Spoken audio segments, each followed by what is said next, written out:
يبدو المشهد رائعا لا تشوبه شائبة في هذا الركن من الأرض. نحن في تونس، أين جمال الطبيعة ودفء الشمس يوحيان بالسكينة، ولكنه الهدوء قبل العاصفة. إنها قادمة، الكائن الأسطوري، البطية. تعيش كائن البطية في المناخ الدافئ عادة، وهي من فصيلة الثدييات الترميات، ويتمثل نظامها الغذائي في الكسكسي المدجج بالشحوم والمقرونة الفل رقم 3 ولمجات المقلوب المنقع في الزيت.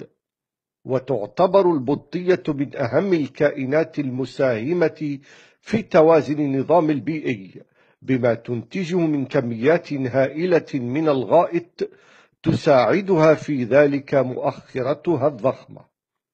انظروا إلى تلك المؤخرة المنتجة. تجلب البطية اهتمام ذكور الضباع والحمير والبوكشكاش والورل، ولكنها لا تعبأ بهم، لأن غريزتها وقلبها تتجهان كلها نحو كائن آخر.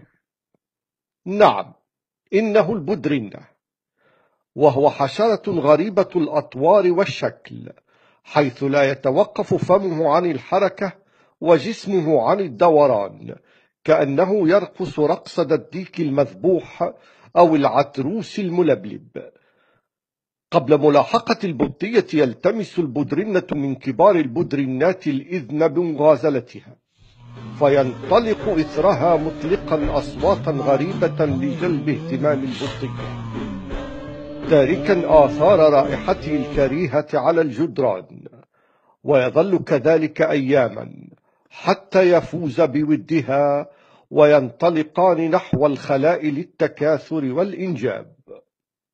يا إلهي، إنها لحظات قبل الكارثة.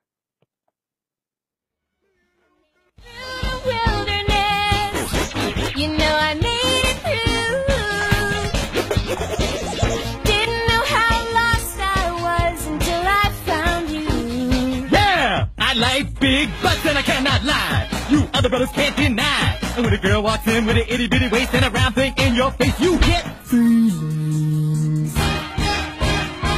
It's fun to stay at the YMCA. It's fun to stay